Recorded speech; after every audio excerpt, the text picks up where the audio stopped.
Nah, reaksi endoterm adalah reaksi yang menyerap kalor dari lingkungan ke sistem. Sebenarnya saat tangan kita memegang es batu itu akan mencair karena terpengaruh oleh suhu tubuh kita. Tandanya itu plus atau positif. Lanjut.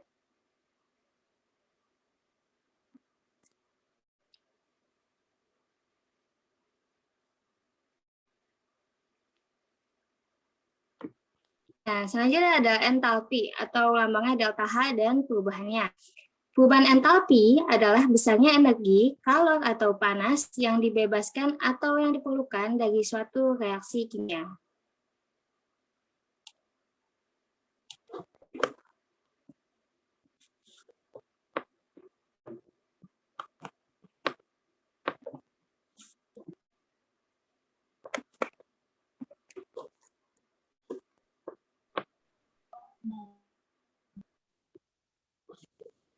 Jadi, lanjut, ada jenis-jenis perubahan entalpi. Di sini ada perubahan entalpi pembentukan standar atau delta HF. Nah, kalau yang diserap atau dilepas pada pembentukan 1 mol senyawa dari unsur-unsurnya. Contoh, diketahui delta H pembentukan gas CO2 pada keadaan standar adalah min 393,5 kJ per mol.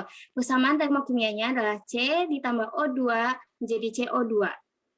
Dan ingat ini karena standar berarti semuanya harus 1 mol. Nah, selanjutnya adalah perubahan entalpi penguraian standar atau delta HD. Kalor yang dilepas atau diserap untuk menguraikan 1 mol senyawa menjadi unsur-unsurnya pada keadaan standar atau kebalikan dari delta H pembentukan. H2O diuraikan menjadi H2 ditambah O2 setengah dengan koefisien setengah karena harus setara. Delta HD sama dengan plus 286 kJ per mol. Lanjutnya.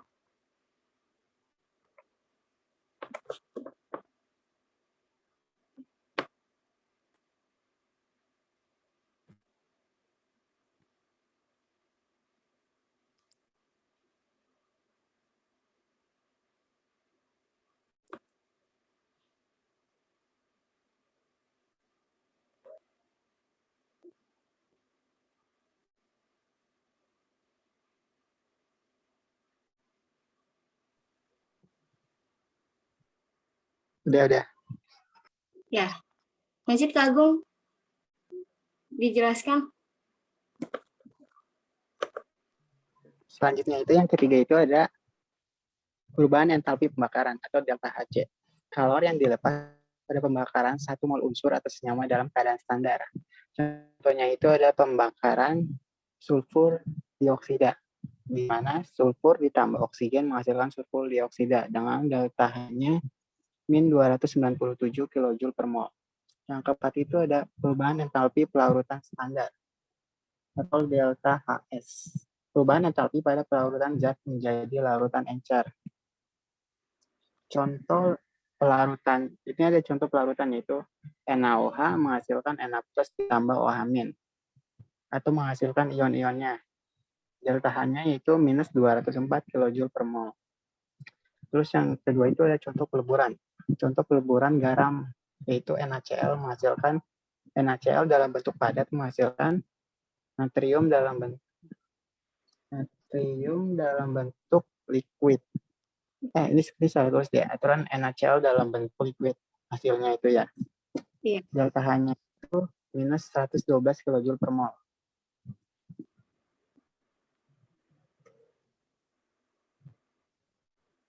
Lanjut ke Cindy. Kita di sini tahu ada rumus menghitung delta H berdasarkan tadi jenis-jenis perubahannya itu jenis-jenis reaksinya itu rumus menghitung delta H ada H produk dikurang H reaktan atau bisa kita bilang H sebelah kanan dikurang H sebelah kiri. Selanjutnya ada rumus perubahan entalpi ini sama, cuma ini dengan kalorimeter. Jadi kita cari dulu jumlah kalornya. Rumusnya gimana? Rumusnya Q sama dengan M kali C kali delta T. Q itu ya jumlah kalor, M-nya massa larutan atau massa air, C-nya adalah kalor jenis air, dan delta T itu pengurangan dari suhu akhir dan suhu awal gitu. Nah, setelah kita tahu nih kalornya, kita masukin ke rumus untuk mencari delta H. Itu yang kecil itu kelihatan mungkin kil per mol. Nah, kita harus ingat kalau reaksi eksoterm itu kan pasti delta H-nya min. Nanti pas kita memasukin ke rumus delta H, kita tambahin minnya di depan. Jadi min Ki per mol. Nah, kalau misalkan endoterm itu pasti plus, nggak usah ditambahin karena dia udah plus. Nah, bedanya di sini untuk suhu. Kalau suhu T2 lebih dari T1 atau suhu akhir lebih besar dari suhu awal, itu termasuknya exo. Kalau suhu akhir lebih kecil dari suhu awal, itu termasuknya endo. Beda ya sama delta H-nya, terbalik. Nah, selanjutnya ada energi ikatan. Energi ikatan adalah energi yang diperlukan untuk memutuskan ikatan antar atom per mol zat dalam bentuk gas. Ingat ya, dalam bentuk gas. Rumusnya adalah delta H reaksi sama dengan sigma reaktan dikurang sigma produk, atau delta H reaksi sama dengan sigma kiri dikurang sigma kanan. Ini kebalikan dari rumus awal, produk dikurang reaktan. Cuma kalau yang pakai energi ikatan, jadinya reaktan dikurang produk atau kiri dikurang kanan. Lanjut, Kak Agung. Nah, selanjutnya adalah penentuan delta H reaksi dengan hukum Hess. Bunyi hukum Hess adalah hukum Hess menyatakan bahwa besarnya perubahan entalpi reaksi hanya bergantung pada keadaan awal dan akhir reaksi saja, dan tidak bergantung pada jalannya reaksi.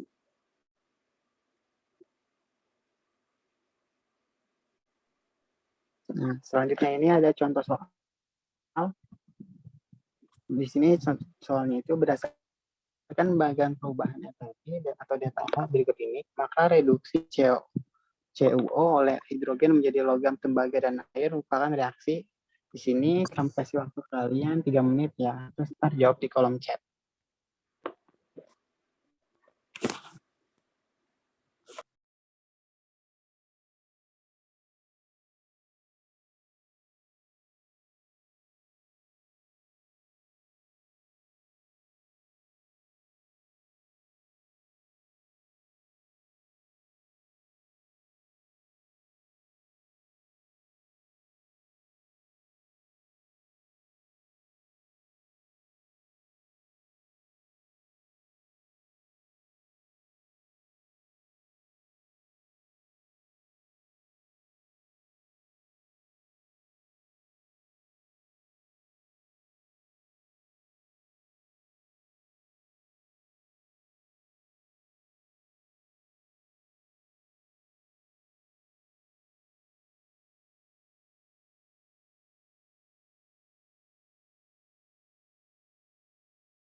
Hai guys, di Dengkok nih, kalian bisa lihat dari gambarnya nih.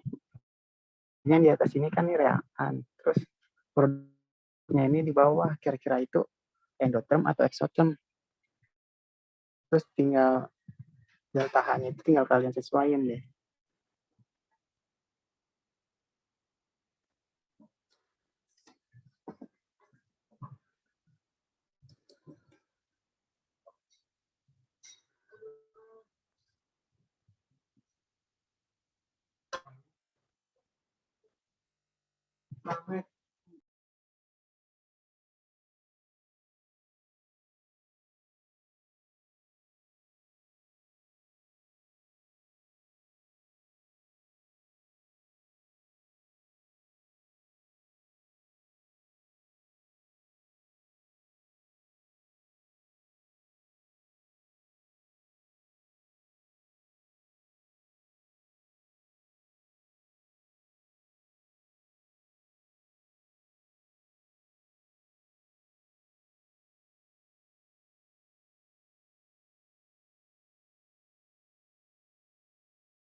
Oke, langsung dibahas aja ya.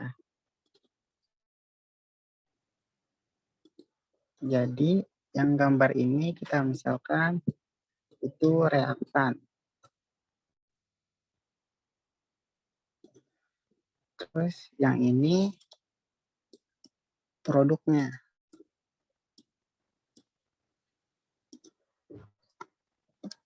Nah, delta H-nya itu kita misalnya di sini ini misalnya 100. Terus yang di sini 50. Kan tadi rumus delta itu kan produk, produk dikurang reaktan. Nah, berarti 50 dikurang 100.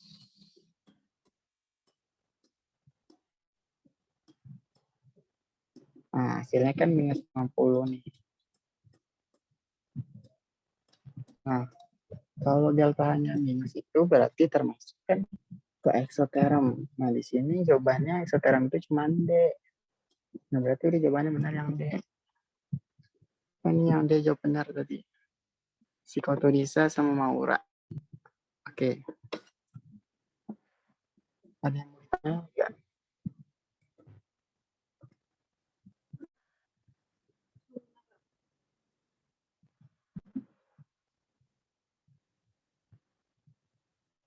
Oke, lanjut aja ya.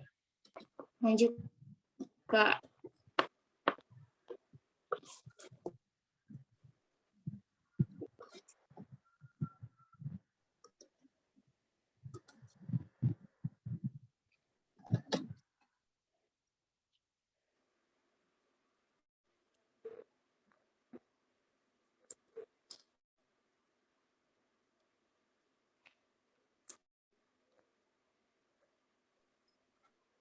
Nah, ini adalah Ayo, entalpi. Kan kerjain 3 menit lagi nomor ya. berapa? Tadi kan rumusnya tuh udah tahu. Tuh, kanan kurang kiri. Tinggal disesuaiin deh. Tinggal dimasukin aja deh.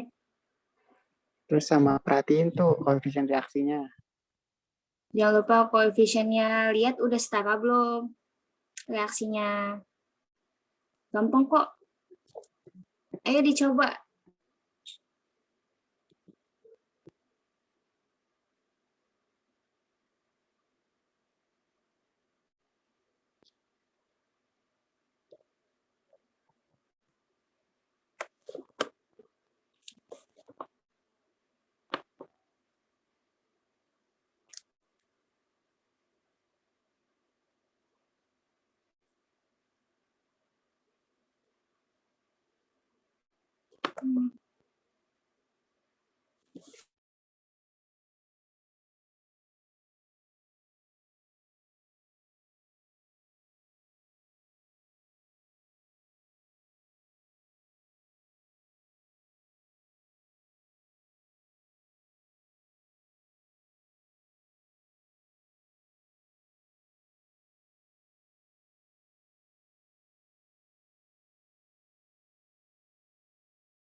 Udah pada ketemu belum nih jawabannya?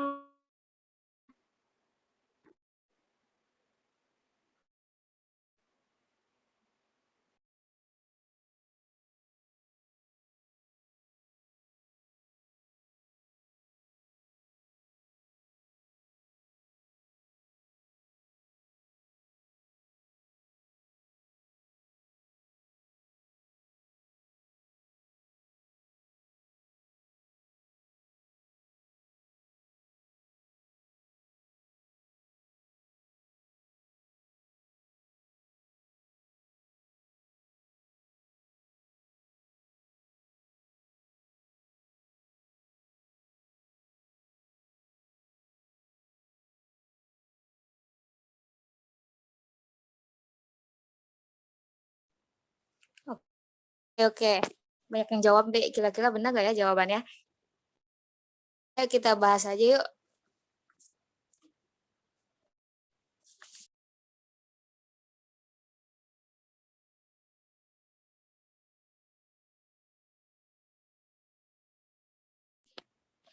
Tadi kan rumusnya itu kanan dikurang kiri kan? H produk dikurang H reaktan. Nah, kita berarti CO2 berapa tuh?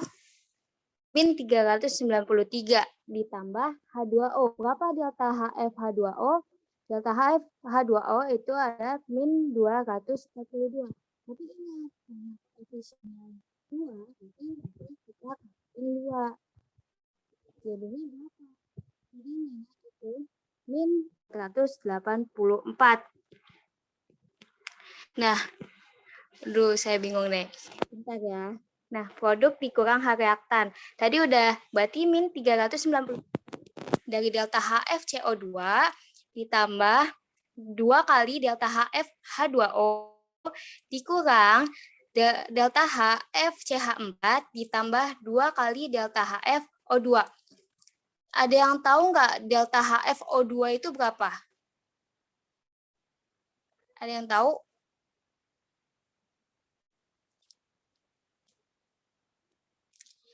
O2 itu kan unsur bebas. Ingat ya, aku mau ingetin kalau unsur bebas itu pasti punya delta HF 0. Selalu 0. Jadi nanti untuk O2 itu 2 dikali 0.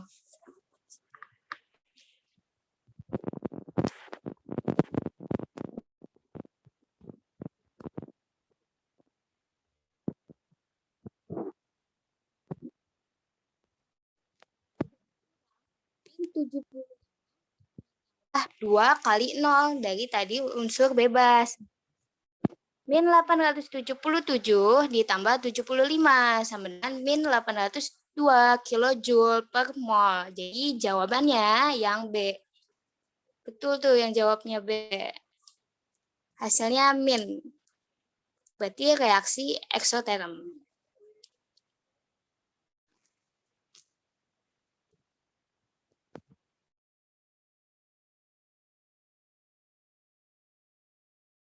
Akan nih.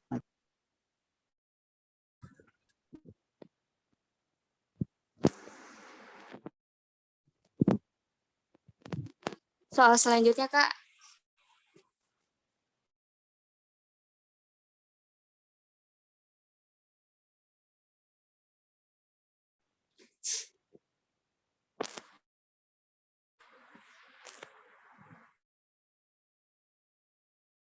Belum slide-nya.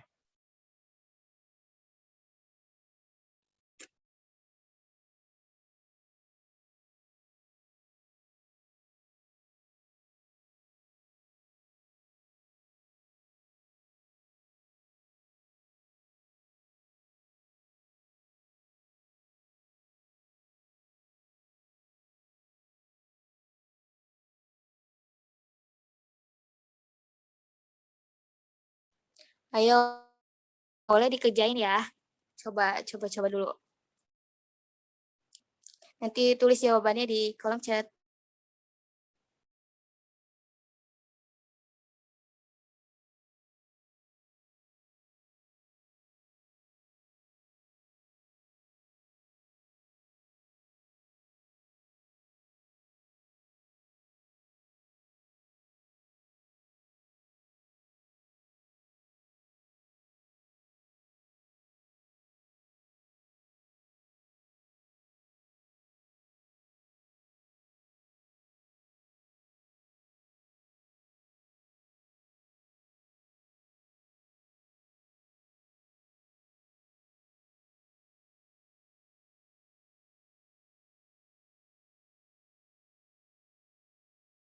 Ayo dijawab yuk.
Ini tuh tinggal kalian cari mallnya dulu. Terus kalau cari dapat mallnya tinggal dikaliin ke delta H-nya nih. Kan udah diketahuin nih. Rumus mall kalian tahu nggak apaan? Tadi kan udah dikasih tahu.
Oke, langsung kita bahas aja ya. Jadi pertama kita cari mallnya dulu. Rumus mall kan N sama dengan gram per mr.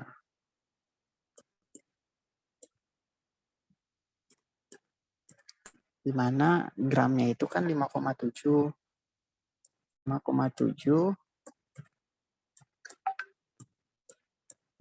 dikali tes. Ada suara gue gak? Ada. Ada. Iya, ada, kan? ada.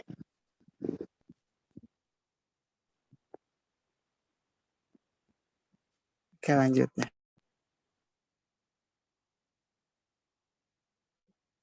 Tadi masanya 5,7 terus dibagi sama masa atau relatifnya itu 114. Nah, kalau didapat molnya, karena di sini tanya rumusnya aja, nggak ditanya hasilnya, tinggal dikali sama delta H-nya ini. Sama delta H-nya itu minusnya juga ikut ya, biar ketahuan kalau itu EXO atau endo. 54, 60. Jawabannya yang B.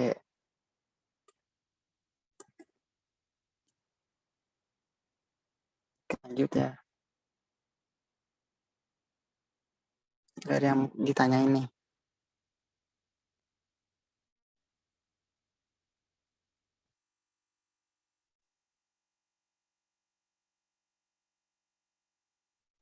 Kak mau tanya.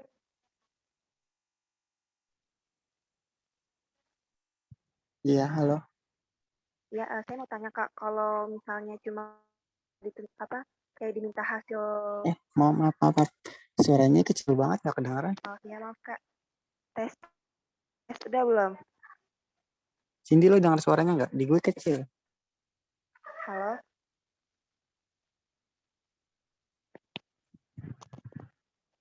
Tes. Saya tanya lewat kolom chat aja deh Kak. Oh ya udah.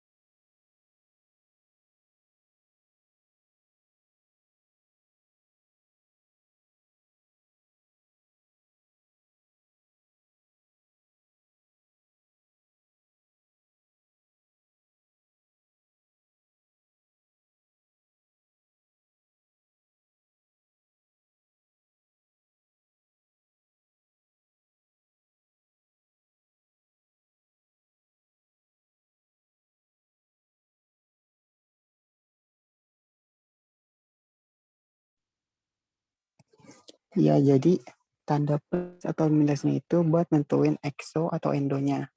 Tapi kalau misalnya di soal ditanya hasilnya, terus misalnya nih ada jawabannya, ada yang jawabannya plus atau minus. Nah, kalian pilihnya itu sesuai. Kalau itunya sebenarnya itu ekso, jadi kalian pilihnya yang minus. Atau kalau misalnya itunya endo, pilihnya yang plus. Disesuaiin sama jawabannya, sama option jawabannya.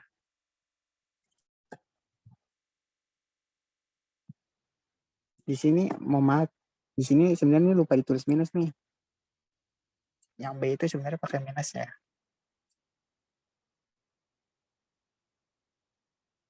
Gimana Dinda? Paham nggak?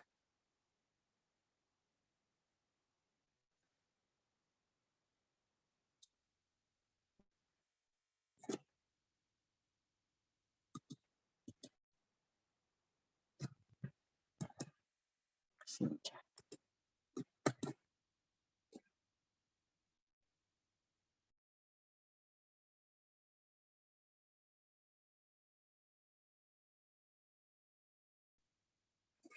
Ini ada soal lagi nih, kalian jawab ya.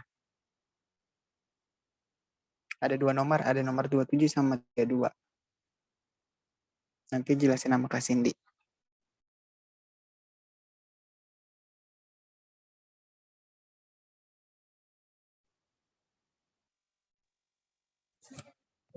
Ini saya kasih tahu clue-nya ya. Apa tuh, Kak? Clue-nya itu T2 lebih besar dari T1. Samberangan tadi EXO. EXO. Terus kalau T2 lebih kecil dari T1, aduh, itu sama dengan endo.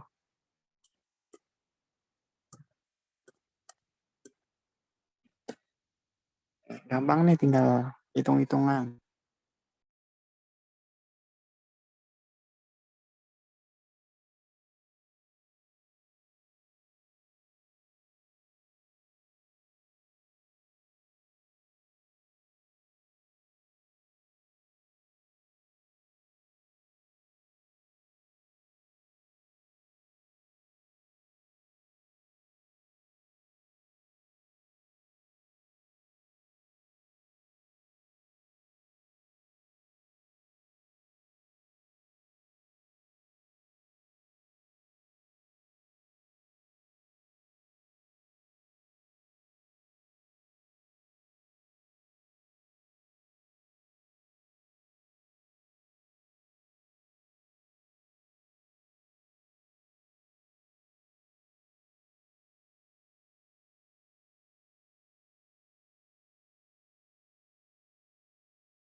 Oke, kita bahas aja ya.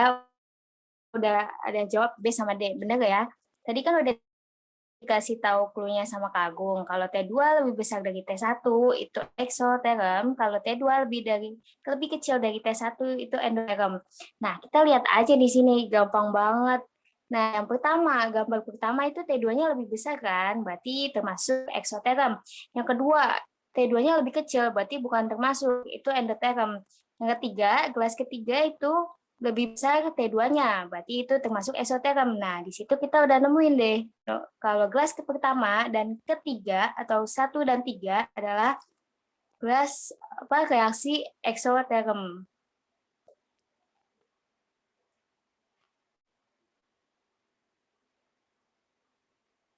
Nah, lanjut yang nomor 32. Gambar yang menunjukkan reaksi endoterm adalah, nah ini kebalikannya dari yang nomor 27. Berarti kita lihat aja yang T2-nya lebih kecil. Gimana itu?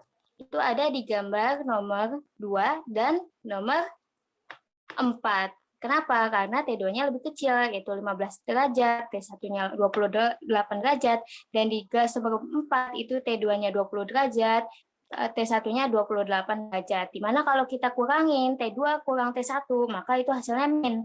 Nah, gitu. Jadi, gampang kan? Itu gampang kayaknya soalnya.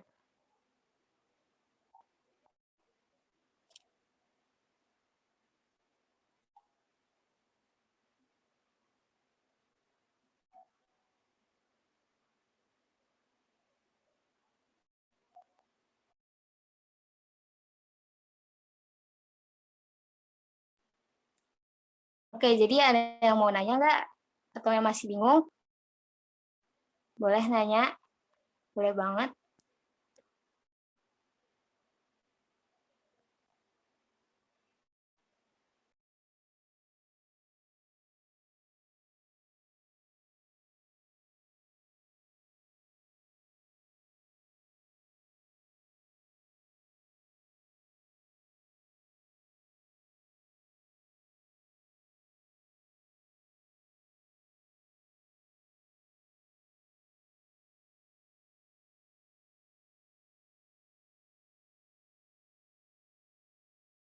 Iya, tadi maaf ya, layarnya sempat gelap, tapi ini udah.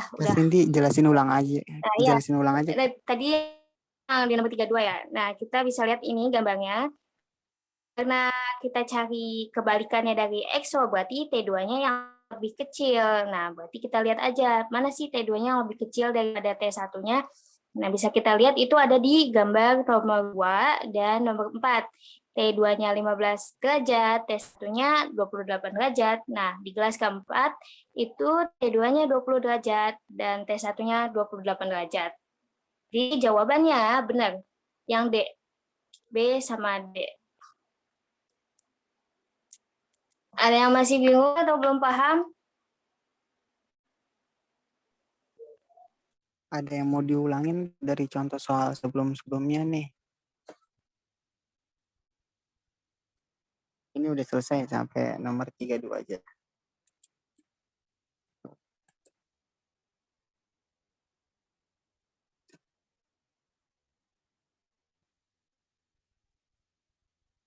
Ayo nanya aja. Ayo nanya aja apapun itu. Nanya. Yang belum ngerti silahkan bertanya, nggak apa-apa, nggak usah malu. Nanti kita jawab.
By the way, kalian ini kelas 12 lagi belajar apaan ya?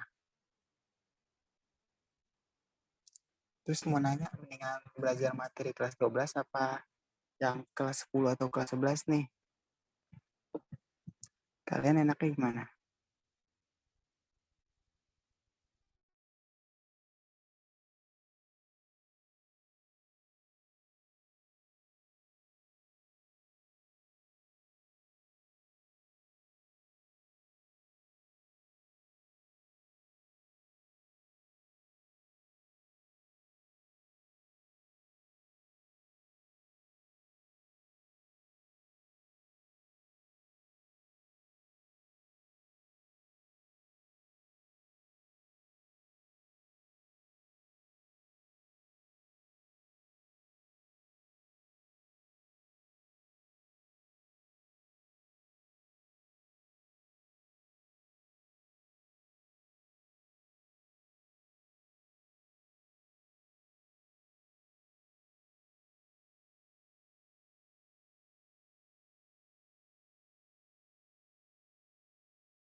Saya yang mau bertanya boleh tanya apa aja seputar UTBK boleh, tanya kimia kelas berapa juga boleh, kelas 10, kelas 11, kelas 12.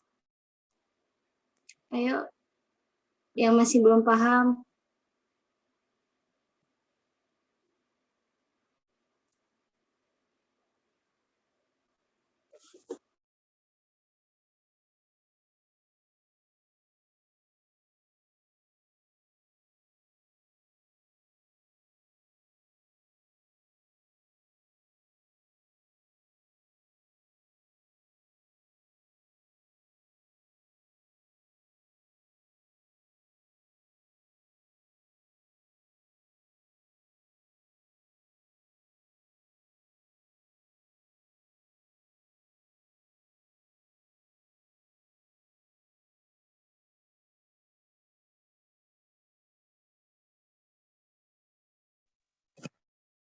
Ada yang mau ditanyain nih?